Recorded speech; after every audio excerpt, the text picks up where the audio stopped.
I don't know if anybody's out there yet. I'm still waiting a minute. The way I set mine up is I have to look on my own system to see what's going on. So if you're there, peace. I'll see you in a minute.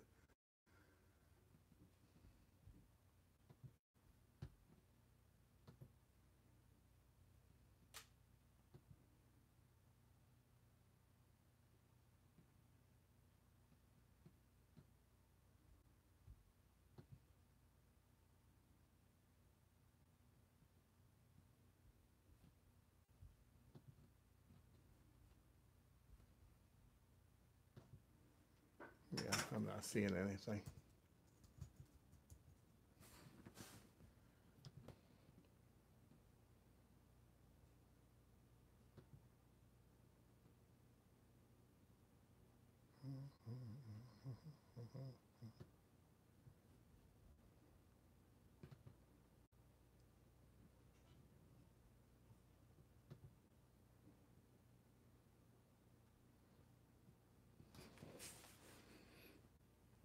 There I am. I'm not even getting my own notifications. If you can hear me, give me a one.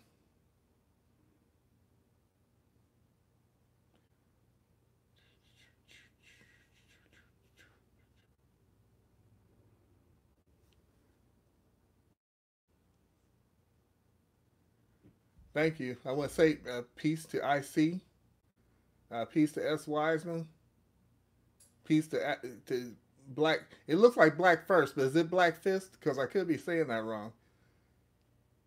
Let me know if it's Black First or Black Fist so I can say it right. Peace Rowdy Chica, 89 or 59. I hate putting these things on. If you want to know, the reason I constantly put these on and take them off is because I'm nearsighted. So, or is it farsighted? I'm farsighted anyway. Rowdy Chica 59. Uh, Earth Angel 1105. Peace. King Hebrew. What's good?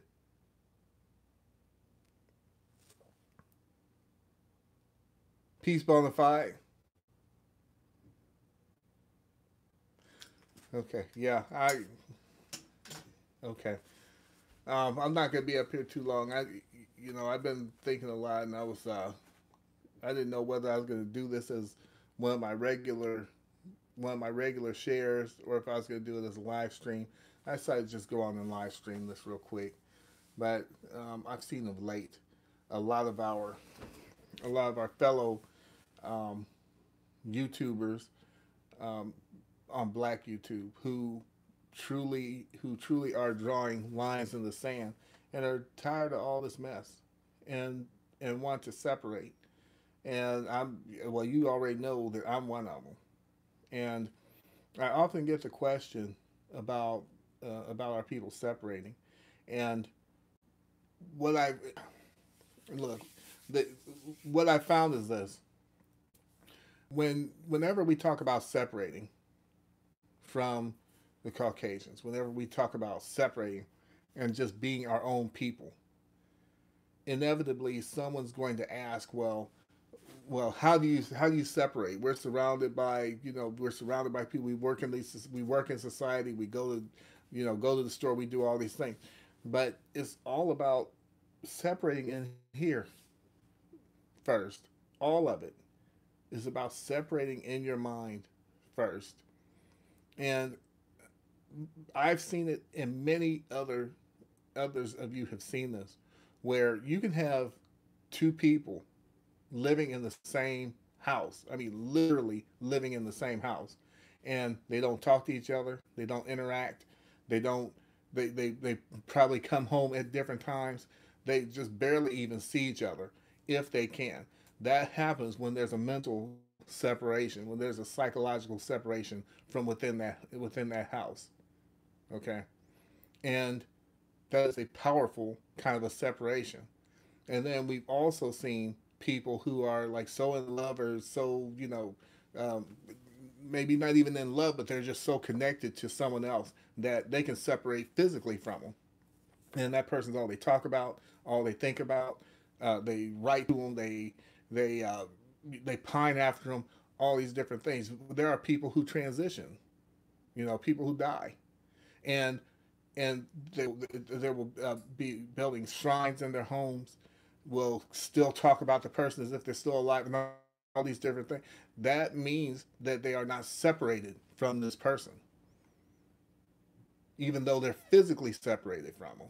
So the question becomes, which is more powerful, that physical separation or that psychological separation? I say that the psychological separation is just as powerful as, or more powerful than a physical separation, because if you're if you're physically or if you're psychologically separated from someone, then it won't be too long before a physical separation will follow. Because when you're psychologically separated from someone, it gets to the point where you're just trying to figure out now how to get out of the presence of this person that you're psychologically separated from, because it causes more pain to be around them than to not. Now, in the terms of because it works in the converse also, is when you're psychologically attached to someone, you can be on opposite sides of the world. I've seen it happen.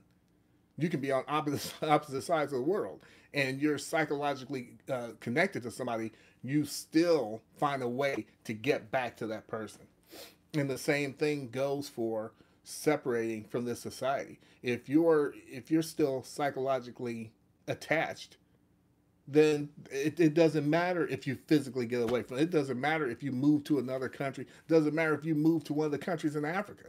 If you're still psychologically attached to to this society, if you're still attached to whiteism, what difference does it make? You may as well be here.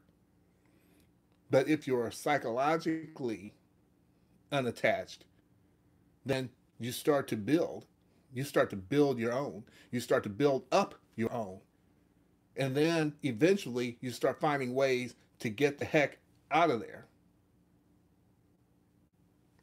And so that's the separation that we have to attend to. That's the separation that we need. Not this stuff where, oh, we need to just physically get away from. What good is it being physically separated if you still are thinking about them, if you're still part of it? So how do you so what does it mean to psychologically separate?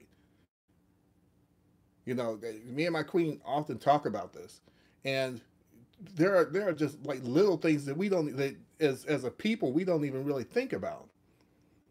Not the least of which is even down to the foods that we eat. You know, are we attached to McDonald's? Are we attached to Burger King?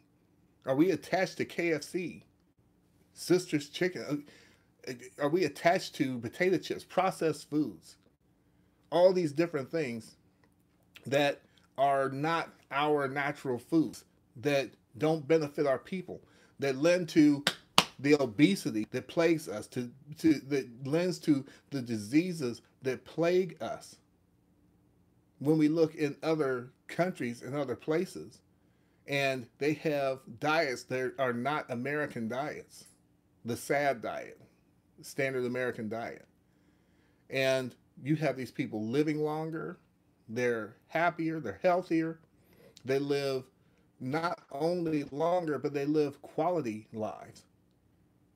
Okay, and that's because they're separated from this Western food. They're separated from, excuse me, this whole thing that we're caught up in.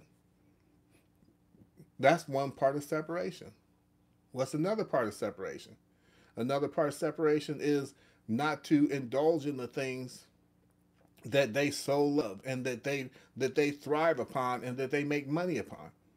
See, I'm starting to notice that, well, I've already noticed, but everybody rides our backs. Everybody rides our back and profits from it and enjoys the profits of it, and we're the only ones who don't get anything out of it, pretty much. You know, when I look at sports, and when I say look at sports, I mean I mean, look at as in analyze, not watch. Because I totally do not watch the NFL anymore. I stopped. And I used to love me some football. Love, love, love, love, love. I don't watch it anymore. I don't watch the NFL, and I also don't watch college football. And the reason I don't watch college football is because they're making money off of these players' backs, to, primarily black players. They're making money off their backs. Everybody's making money. Everybody from the person that runs the hot dog stand to the person who's selling ads on the commercials to the colleges that they play for. Everybody's making money, but the players aren't allowed to get paid. That's a freaking plantation. Then you have the NFL. Yeah, the players are getting played. Again, the players are getting played. I didn't mean to say that, but that's a Freudian slip. The players are getting played. The players are playing. You know, they're getting paid for it, and in relationship to what most people make, they're they're making money. But in relationship to what the owners who are white, the owners who couldn't run a football up the field a foot and a half, let alone 100 yards, are making all this money. Everybody's making all this money on their backs. Everybody makes money on our backs. You know, this country was built by us, and you have you see, I have this video about when are we gonna get tired of being used, because everybody uses us, and we get little or nothing out of it, and even our own people use us as a come up, and then they turn around and take a piss on us, right? After they get to where they want to be. You know, I've given thought to, and I know I'm all over the place, but I just this, like I said, have you had enough yet? In the title, have you had enough? And I think in terms of like popular people on Black YouTube, and I think we all know who I'm talking about. Phil and Sinji, if you want names, to name a couple. These are the ones who stand out in my mind all the time. Use us as a come up, and and then and they appeal to our anger and frustration. Although if you really look at what they're doing, if you really listen to what they're saying, but most of all, look at what they're doing. They couldn't care less about us, and what they're doing is, and not just them two, but a whole lot more. And you have to watch them close, because what they're doing is that they're using us for money. They're using us for fame, and both of these things actually puts them more entrenched in the system. And I keep saying this, it makes them more entrenched in the system that they're so-called trying to get out of, or trying to disparage. That's a huh.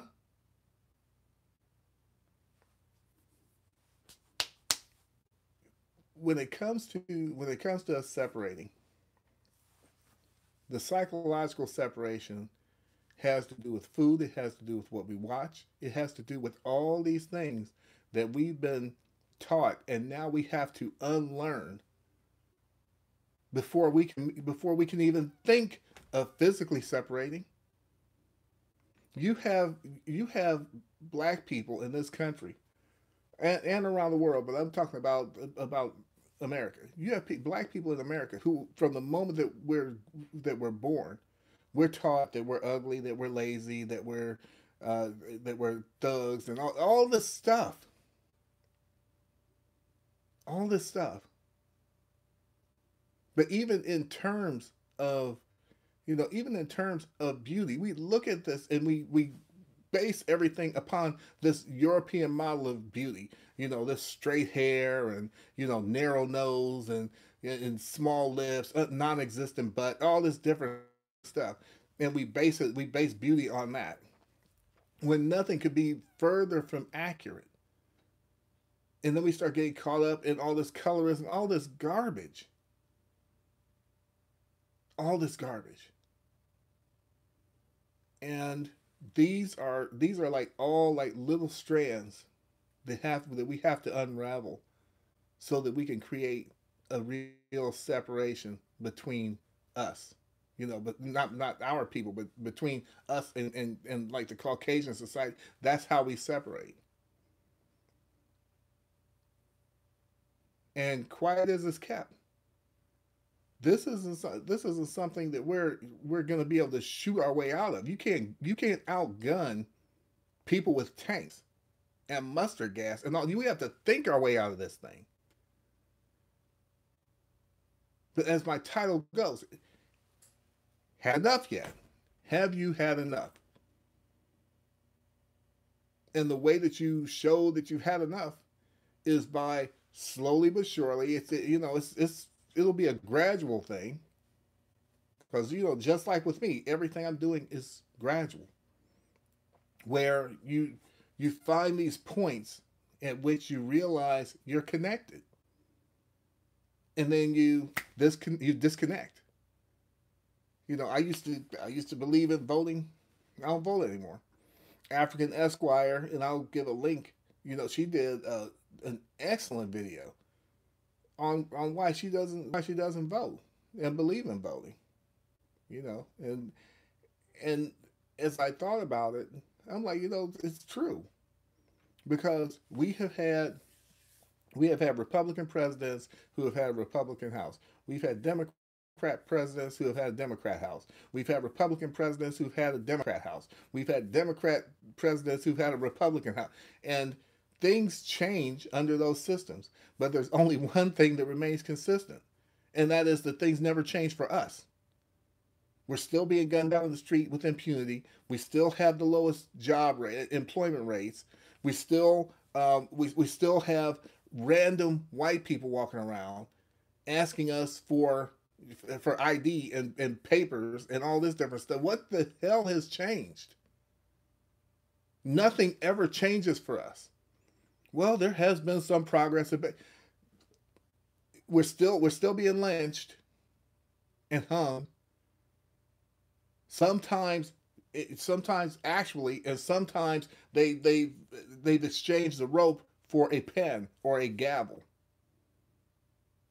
We're still being enslaved. All these things are still going on.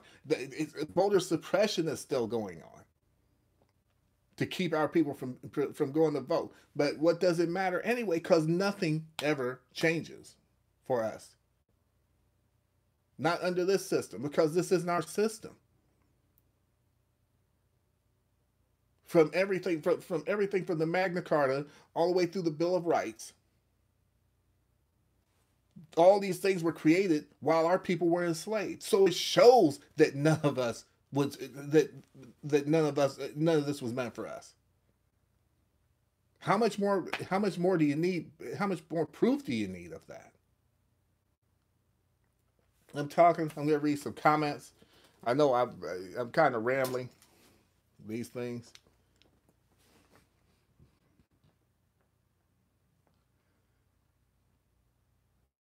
And I'm gonna have to like see if I can back up a little bit. I'm blurry. Uh, that's Wiseman said at the very beginning that I'm blurry. Actually, I'm not. I actually look like that in real life. Like one day when you meet me, you'll see that I'm like actually blurry like that. So it's my connection and stuff. I don't know why that does that, but I thought I had a better connection than that. It just comes out like that. So I apologize. I apologize for the blurriness.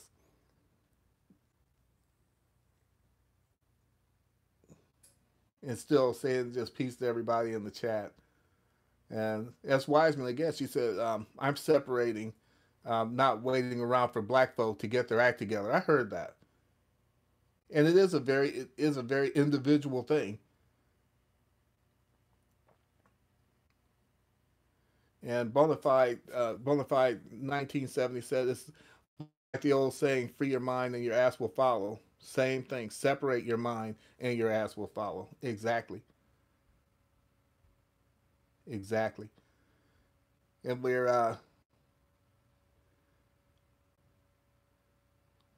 gonna go all the way back to the top real quick because see black. I think I'm gonna say black fist until I find out different. I see you gave me a like something to show me how to say it, but I'm gonna just say black fist. And he said, and I have to go all the way back down. Oh, attached equals addicted, right? And it is a kind of addiction that we have. Bonafide 1970 said, in terms of whiteism, we should think even beyond separation. We should be thinking divorce due to irreconcilable differences. We've been battered and abused, and we need a divorce from this system. Also true. But the only part of it that I would take issue with, because I agree with what you're saying, I couldn't even call it divorce because when a divorce implies a marriage, and a marriage implies two willing participants at the beginning. We were never willing participants ever. We were kidnapped. We were kidnapped and dragged out of our land and separated from everything. We were separated from our religion. We were separated from our language. We were separated from our culture. We were separated from our people. And then on other levels, we continue being separated from our people, even within the system that they created. I watch.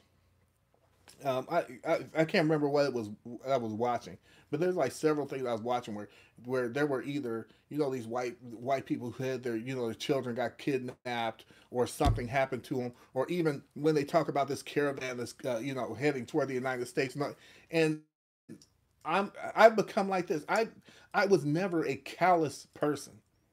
I was never a callous person. My heart always went out to people. It doesn't matter what race, no, whatever.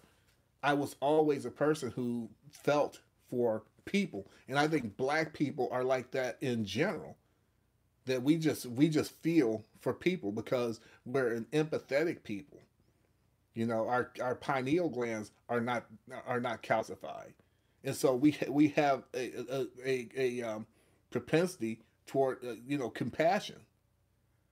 But I have to be honest. I've gotten to the point where I say now, as a black person, I do not have the luxury of being able to feel anything for anybody except our people. Once we're out this mess, then perhaps I can start this back on this road of compassion and all this different stuff, right? Once our people are out of this cesspool, once our people are out of bondage, then I can start feeling for everybody else. But right now, the ability to feel for others is a luxury, and it's a luxury that our people can't afford. And it sounds callous, but it's like this: if I'm on a boat in the middle of the ocean, and my family is on there, and another family is on there, and only one family can survive off the provisions, and I'm in charge, that other family's going overboard because my main concern is going to be my family. I hate it for you. I'm sorry that you have to go overboard. I'm sorry that you're going to be shark bait, but I'm going to take care of me and mine because I don't have the luxury of being able to feel for you, and I have to take care of mine. And that's where I am, and that's where I feel that our people have to get to. Is we have to kind of bypass all these like soft feelings that we have and all this different stuff.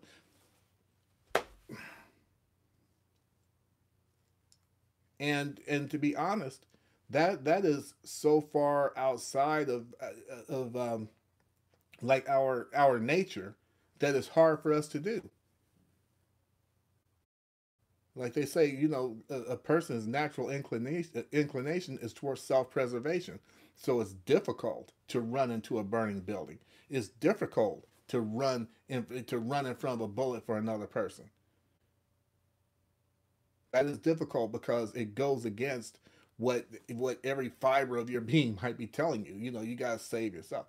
Well, for us, one of the things that also goes against our nature is to not want to show compassion for everybody else. But at the end of the day, at the end of the day, we don't, and I know I'm repeating myself, but we don't have the luxury right now because it's a luxury. We don't have the luxury of being able to like have all this compassion for everybody else, be out in their marches, being standing there, you know, hand in hand and arm with everybody else, and our people are still being gunned down the streets. Where's everybody? Our people are still being lynched. Where's everybody? Our people still have the highest jobless rates or unemployment rates. Where is everybody? Our people are the ones who keep being marginalized in this society. Where is everybody?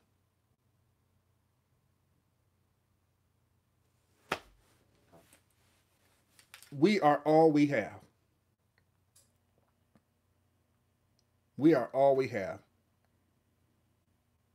And that's why, just like I said on Maurice Muhammad's channel in his chat, that's why I consider black people who are coons, sambos, sellouts.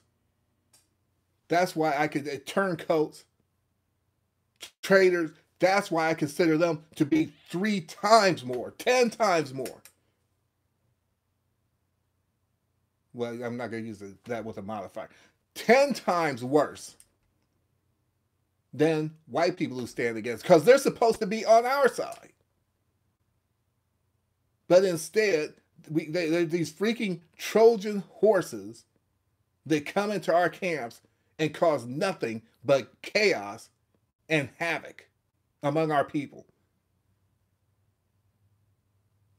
And yet, we still run to them for some reason. We still run to them. We still support them. Are we supposed to support people just because they're black? Just because their skin is black?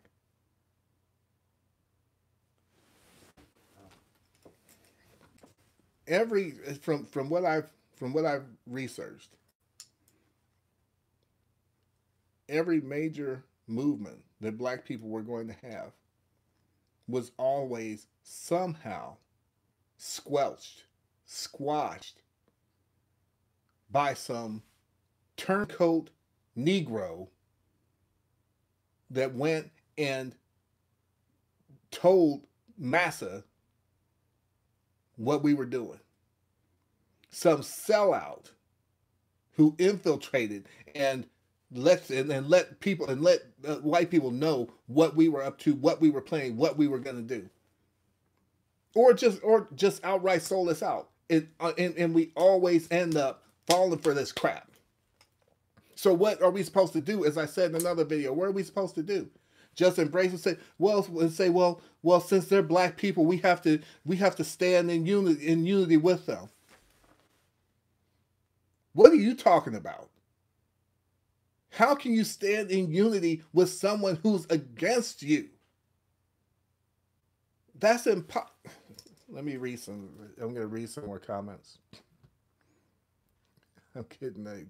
I get excited. Peace, Max Evans. Back to the glasses.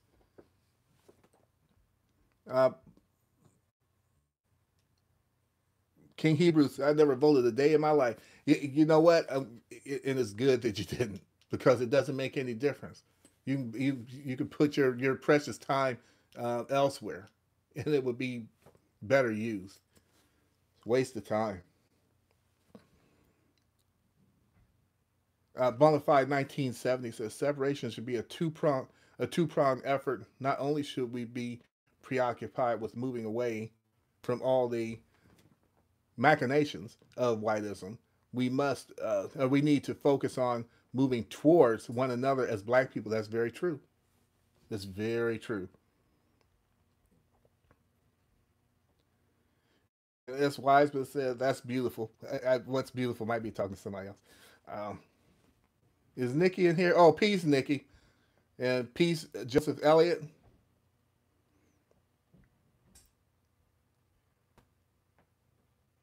Earth Angel 1105. No, and that that darn Oprah and Obama is out. It's a trap. You know, those are two of the biggest examples of people who have used our people as a come up that I can cite. They totally used our people as a come up and do nothing for our people, and in ways I believe that they actually have a disdain for our people.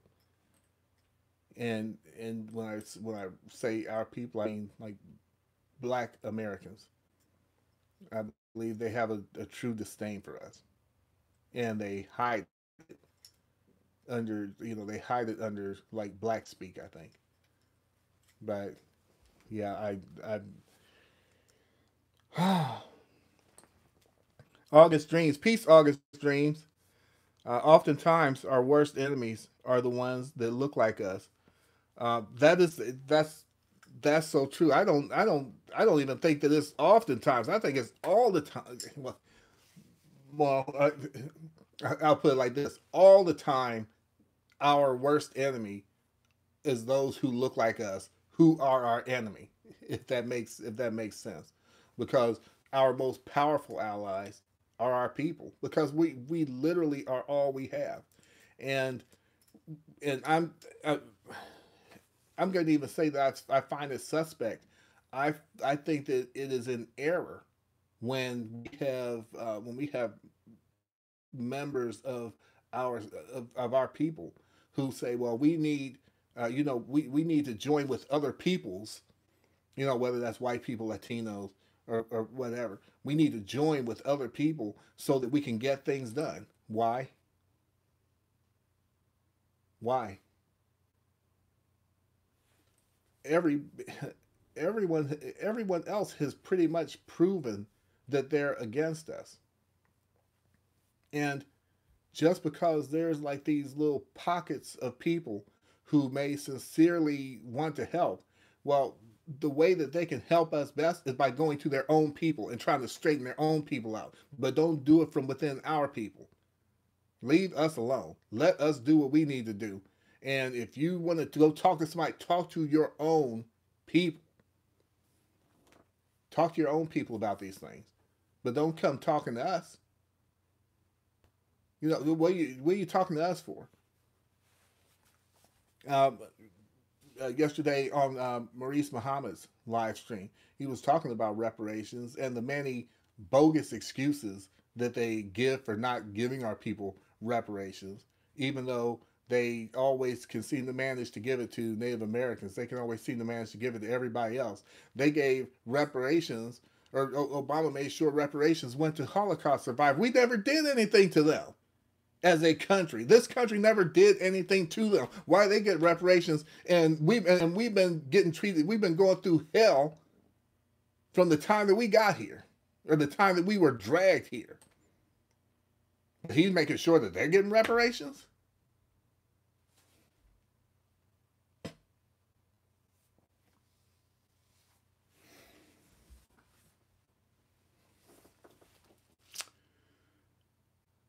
Peace, Psycho. Let me see. I'm gonna see if I can mod you up, brother. Oh, brother. Psycho, I'm gonna mod you up after, just like you did me. I'm gonna have to mod you up after I do the stream. But peace being in the room. Um, this is kind of a potpourri, and when I'm talking about, have you had enough? Just talking about all this BS that goes on, and our people. We Anybody can talk a good game, but the question becomes: are you really ready to separate? Are we really ready to be done with this hell that we're living in. I mean, really, you have, and I said on one of my other shares, it disturbs me that it seems like our people have lost the ability to tell who is our enemy and who's not. You can't you can't tell that people who are charlatans and obviously after our people for nothing but their own aggrandizement for money, and I'm talking about black folks now, after people for their own aggrandizement and money are not our enemy. You know, I like their message. Well, you know what? A lot of people out here a lot of black people out here have a message and have a track record for loving our people. You cannot talk black and sleep white. You can't talk black love and not be married to somebody black. You can't offer constantly, just ad nauseum. You just always talk about what's wrong, what's wrong, what's wrong, what's wrong, what's wrong, what's wrong. Well, what's some solutions? What are some solutions? What are you doing? How are you moving within the community? What are you doing for our people? Except sitting on YouTube, running your mouth and drawing a paycheck. Because I get out here, and many of us do. We get out here, and even if you can't get out here on an individual basis, we're doing things as a people to separate. You know, as I said, I can't remember who's, I think it's on New Possibilities stream, or I just made the comment that everybody can't be a Malcolm X. Everybody can't be a Huey P. Newton. Everybody can't be a Harriet Tubman. However, back when our people were like enslaved on the plantations, some of them drug when they did their work. Some of them would break their brooms. Some of them would purposely break tools. Some of them would spit in the masses' food. Any act of defiance is a good one, in my opinion. In this system, you do what you can. Everybody doesn't want to be up here on YouTube. Everybody doesn't want to be in front of a crowd speaking. Everybody can't go out into the community, but you can turn off the NFL.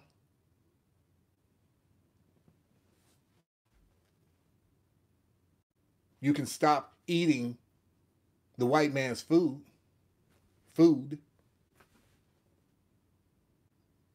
All these small acts. You can keep your vote in your pocket.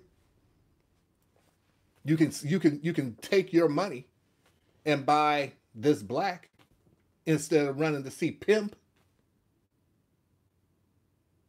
All these small acts of defiance eventually can culminate into something big. But you have to have had enough. You can withdraw yourself from charlatans.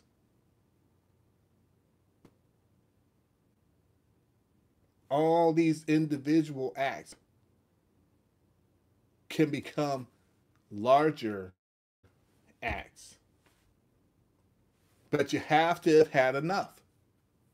You have to have had enough. I remember there's times that I would tell my mother I was starving. Oh man, I'm starving. I'm starving. I'm about to black out. I'm starving. And she put a plate of okra in front of me, knowing that I don't eat okra. I don't eat nobody's okra, even mom. And she put some okra in front of me. I said, I don't want to eat this. Okay, then you're not starving.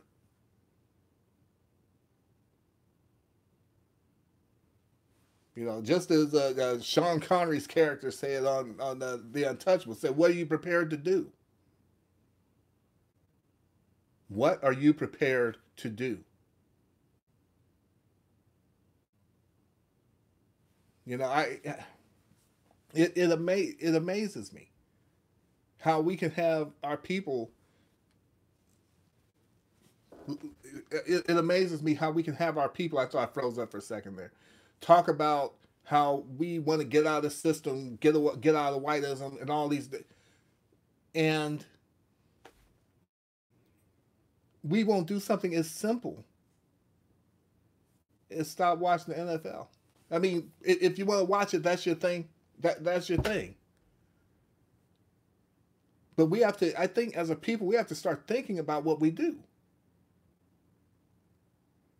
You know, we celebrate these holidays, we overspend, and all these different things, and just constantly, consistently play into these systems, as opposed to separating from them.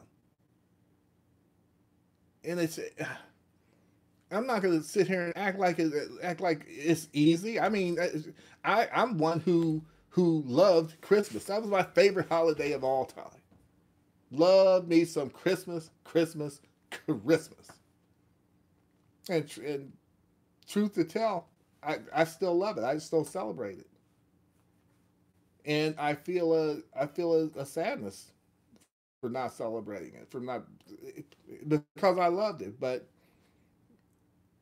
in in relationship to everything that I've learned, I'm like, you can't unlearn something. You can't unring a bell.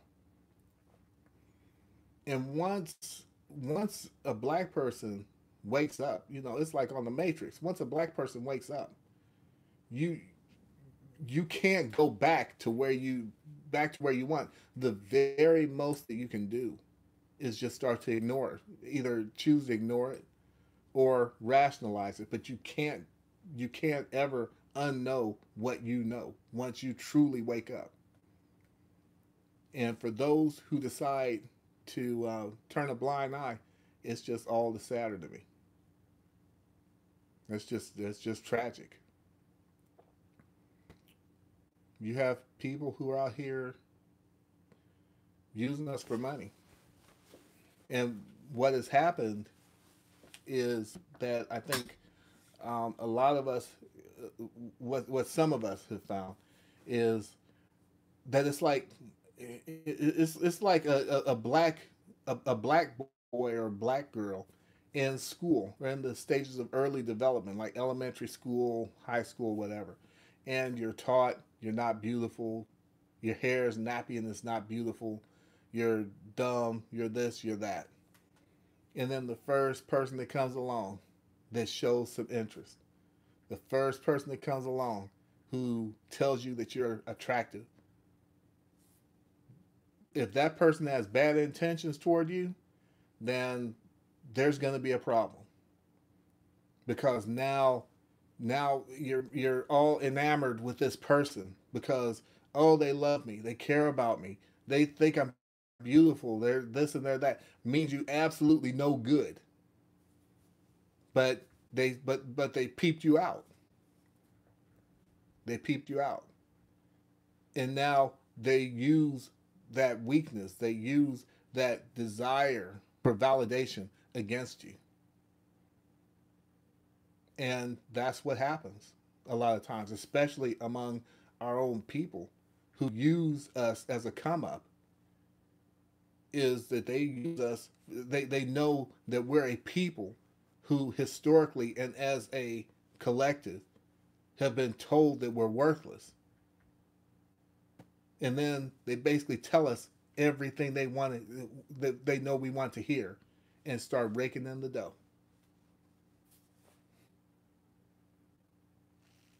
And at some point, we have to realize that we are a beautiful people, that we are a powerful people, that we're an intelligent people, that we're not thugs, and that we're not hood rats, and that our women aren't hyenas, and all this different stuff. We have to realize that for ourselves, and then separate ourselves even from those people who would use us. But at some point, you have to have had enough. You have to have had enough. So if I say, "Oh man, I've had enough," and then I go out and vote, okay, I haven't had enough yet. If I say, "Oh man, I've had enough," and then I turn on the NFL, I haven't had enough. If I say, oh, I have had enough, and then I turn on somebody who I know, and I'm talking about black folks, turn on somebody I know is a scammer and a fraud, I haven't had enough. I can talk about having enough all I want. I've had enough of being fat and then go grab a donut. I haven't had enough. I'm just saying I've had enough. I might think I've had enough, but I haven't.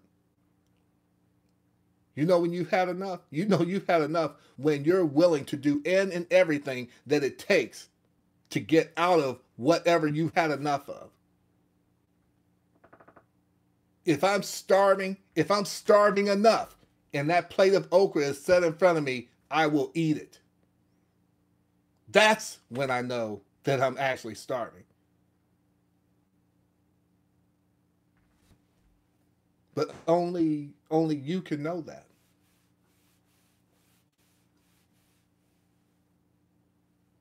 But the fact of the matter is that everybody's not gonna go and travel this road. Now, all of that said, all of that said, as those who are awake and those who are separating, we have to keep in mind that that a lot of us are on different places on this road. Imagine it like a highway and everybody's on the road, and you might be 10 miles ahead of somebody else who's actually on the same road, but they're 10 miles behind you. So the road signs that you saw 10 miles back, they're just now seeing. That's one of the things that we do have to keep in mind as a people. We can't be too rough on people who are at least on the road. Now, the people who I have a problem with are the ones who got off at the exit. Now, you get off at the exit, then I can't help you. But if you're on the road, then I need to have patience with you. We all need to have patience because just as someone's 10 miles behind me, I'm 10 miles behind someone else. And they could look at me and say, Ayapo, you're not there. So that is something that we have to keep in mind among our own people because just as I had to wake up, just as I had to learn, just as I had to find things out and keep on this road, there are other people who are doing that same thing. There are other black people who are doing that same thing. They're just behind us. And there, as I said before, there are people who are way further down the road than I am. But that doesn't mean I'm not on the road. Just have some patience with me as I get to the place where you are. And I'll be patient with the people that are in back of me as they work their way to where I am or have been. It's a road. It's a road, it's a journey that we're traveling here. And like I said, you do have different coons, turncoats, and so on who get off on the exits because they see the sign, you know, coon snacks. No, now I'm gonna have to take a picture. This is kind of a side note. I'm gonna have to take a picture. There's when I travel back and forth, there is this candy store off the road, and it's called Coon's Candy. Now, evidently, the person who owns this last name is Coon. But I just say, when you come into Coon's Candy, you see this huge sign, and I'll take pictures and post it. There's this huge sign that says Coon's Candy. And then as you keep driving, it gives you one more sign that says Coon's Candy, 2 miles down the roadway. And then you see this big red building, and it says Coon's Candy, huge on the side. And there's a lot of our people, figuratively now, there's a lot of our people that are on this road, and they see that sign for Coon's Candy, and they're off. Go get that candy. They don't want to go the rest of the way with us. So I just say like for those brothers and sisters who are on the road, because there are many who are on the road. Just if they're not where you are, give them some time. Just like you are not where some others are. So I think that some of the people are easy to recognize who have gotten off at the exit. So I'm gonna look at some of your comments. This may take a minute. Again, I want to thank everybody for joining. Peace, Water Sniper.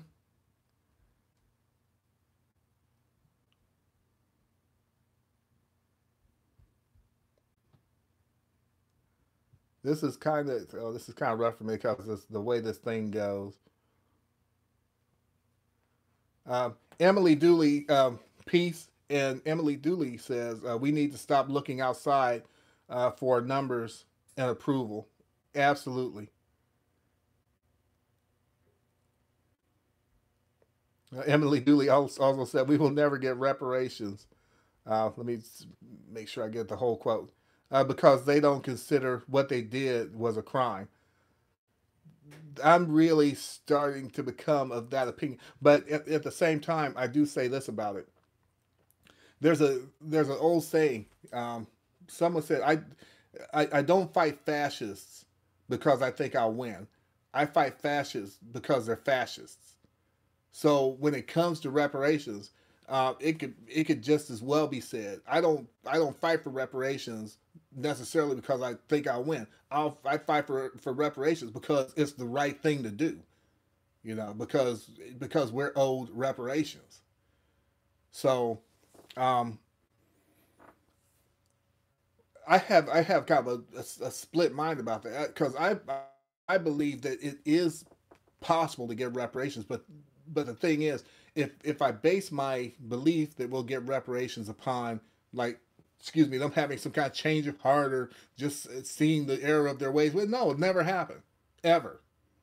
But if we're able to bring about enough pressure on them, then we'll get reparations because the way that it works is that all these people in government only do what they're pressured to do. They only do what's in their own interest. Therefore, if we could create a situation where them giving us reparations is in their own interest, then we'll get them.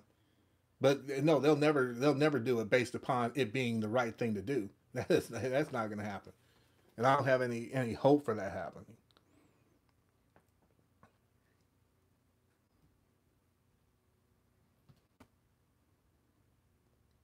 All right, Black Fist, uh, you'll get your wrench too.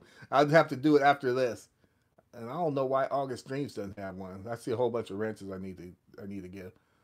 Let's see, Water Sniper, uh, get an idea of the type of environment he's dealing with, south, northwest. Oh, okay, he's talking to somebody else.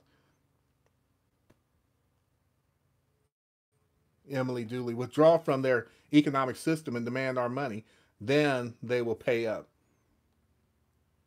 I agree. That's the only thing we have to bring pressure to bear down on. Water Sniper said, "How do these particular black people find time and effort to come on YouTube 24/7 to speak so negatively about opposite gender to continue this online gender war?" Um, I I agree. When you see people, because I was gone from YouTube for like 4 months, and see that's the thing. I'm very suspicious of people who just have all this time to constantly just be on YouTube, and I'm like I have to do stuff here in the real world for our people. And I like being on YouTube. I like the exchange, but YouTube is just a piece. Um, there are some who say YouTube doesn't even really matter because it's YouTube. Yes and no. See, YouTube is a piece, but it's just like anything else. I could hear about something happening on the other side of the world, like this plane that just went down and over 180 people died, right? That's not happening in my immediate world. But I guarantee you, for those people that it happened to and their loved ones, that's a that's a huge deal. That's a big thing. It's a major thing. So you have things that happen in different spots all over the world, and it matters in that place. You know, it matters in that place. It may have some, you know, have some small ripples, you know, around the world, but at ground zero, where the thing is actually happening, it is a thing. Therefore, YouTube is like a part of a is part of a world where certain things happen there, and nobody else may ever even know about it. Some people aren't don't even come on YouTube. You know, don't even know of the existence of YouTube. There's some, you know, some people who could, you know, it just has all kinds of a demographic that comes here. And so when we have these like YouTube beefs and all this, you know, I personally find it petty because it's freaking YouTube. It's like somebody like dogging me out or saying something about me on YouTube. It's YouTube. Okay, but at the same time, different things that we do say on here do matter and can reach larger audiences and can have ripple effect. It just depends on what we're saying, how we're saying it, and you know whether it's suppressed or not. So yeah, but back to your statement, Water Sniper. Yeah, I kind of look side eyed at anybody that's just constantly, you know, on YouTube. Um, August Dreams. It turns my stomach these days to even watch tell a tell a lie vision. I can't stand to watch male creatures. I hear you. It it definitely is stomach turning. It's um,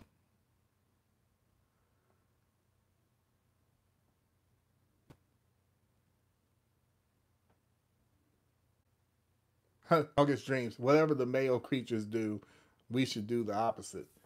I agree. I found something very interesting a long time ago, and many of us already know this. But when comes to Caucasians, any negative thing, I'm going to make the statement. Any negative thing they say about our people always actually pertains to them, and I found this to be 100% true 100% of the time. I still have not found a single instance where something that they say about our people that actually doesn't pertain to them, um, and doesn't pertain to us at all. It actually is about them, all the way down to calling us monkeys, all the way down to that. That actually pertains to. I don't have any simian freaking DNA. You know, everything they say about us actually pertains to them. You know, you shave all the hair off a chimp, skin underneath it doesn't look like this. It looks like that. And they got no lips and no butt. I'm just saying, everything. They were the ones who were raping our women and chasing after them. But there's this myth that all black men are chasing after white men. Are you kidding? I love my black sisters. Love, and the darker the better. For me, that's my preference. I love dark women, but even, you know, even with that, I'm just saying they're always accusing us of, oh, you're chasing after our women. You're the ones chasing ours. You're the ones been historically raping our women. And now they have all these swirling commercials coming. Oh my god. We're lazy. But you go through the trouble of running over to another country and snatching people up kidnapping them and bringing them over so they can work for you, so you can sit on your ass. But we're lazy. You know, it,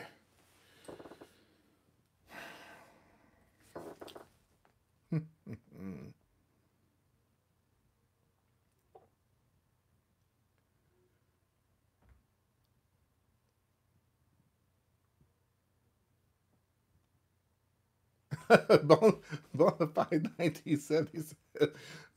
Brother Ayabo's blurry appearance is coming from the power of his beautiful energy field interfering with the air around him. No, it's not. Oh, but thank you. Thank you for that, though. D. Moore is here. Peace.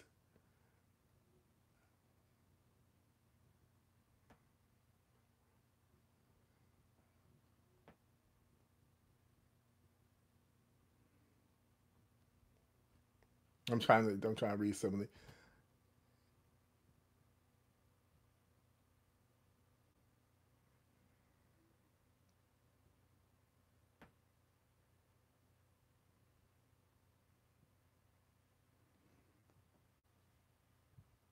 Oh, Water Sniper, live stream after live stream.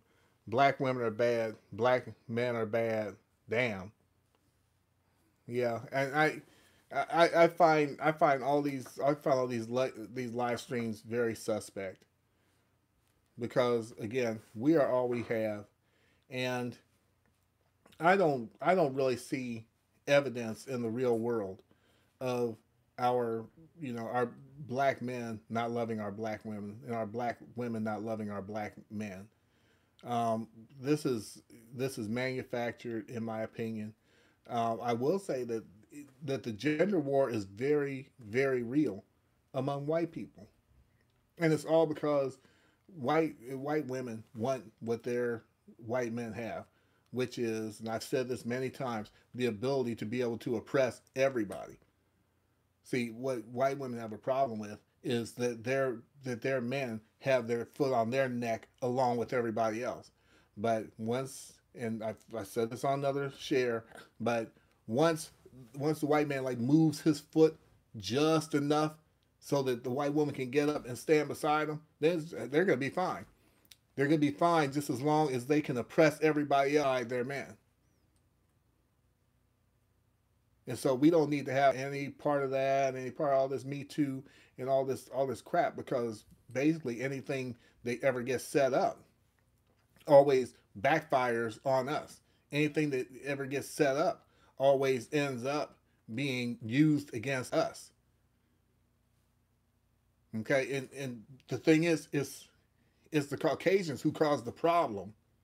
Then they put something in place to fix the problem, and then whatever that fix is used against us. Like you have all these Caucasians going around shooting everything up. You have all these Caucasian young people going into the schools shooting everything up. And so we need to arm the teachers and all this different stuff. And then as soon as you arm the teacher, who's going to start getting shot? Black folks. That's what's going to happen. You have all these white people doing all this sexually harassing these, and so they finally get something in place to fix that, and then next thing you know, somehow it's going to turn around, so it's only black men that start ending up in jail behind it, which we already do. We don't have to do anything. All they have to do is claim that we did something, and we're out of here. And then anything that's supposed to be positive for us, right? They put that in place, and then everybody descends, all the minorities descend upon it, and then there's nothing left for us. And it was supposed to be for us. Affirmative action being the shining example of that. And that's what happens. And that's the reason that we need to separate from this system. That's the reason we, have had enough of this system and get out of it, is because we how much more does it take for us to recognize and to realize this system was not set up for us. It's not for us in any way, shape, or form at all. Zero in any way. So why participate in it at all? You know. So anyway, I think I'm about done. I guess this was just more of a rant than anything. I didn't realize I was just going to be ranting like this. It is what it is. So there it is. So I'm going to go on and speak to everybody that's in the room before I cut out myself. Peace, Mr. Pirate Brain. It's good to see you. Uh, and I want to say thank you for joining us to Black Fist, and you can correct me on that if I'm wrong. So, and I see Emily Dooley, Bonafide 1970, Marcy Lee, peace. It's good seeing you. Mr. Pirate Brain, and peace, Lee. I'm getting ready to close out. It's good seeing you, though, brother. And let's see. I know S. Wiseman is in here. I don't know who all is still here, but Peace of Psychopathist, King Hebrew, August Dreams, Max Evans, uh, August Dreams. I may have already mentioned you. Water Sniper, of course. Oh, Black Fist. Okay, thank you for that. And you answered the Black First as well, but it's Black Fist. Okay, thank you. I now know how to say it. Peace, Earth Angel. And is this Isaiah? Peace. If I'm mispronouncing that, please give me the phonetic spelling so I can say it right. And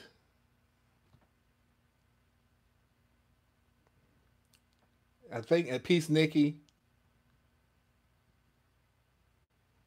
And I think that's everybody. If I missed you, I apologize. By the way my screen is set up, it does what it does. And I know this is all blurry. I'm gonna have to see if I can fix that one day, and fix the way it does. So, hey, yeah, if this is paused, this because my battery is probably running low and it just froze me, so you can just hear me. So thank you so much for joining me. I'm about to cut out, and that's about it. And you'll probably see me later on somebody else's live stream, in the comments. Head out, and I'm thinking Psychopathist is gonna do one day, or Psychopathist. You're gonna help me with that also, Psycho. Um, and if he has a live stream today, I'll be joining him on that, or Sister Ajali as the Radical Sister, or Nikki Justice on the Run, my sister. And so I'll be seeing you out there in the YouTube world. And I'm getting ready to get to some more work here on my own. So thanks again for joining me. And peace. Talk to you later.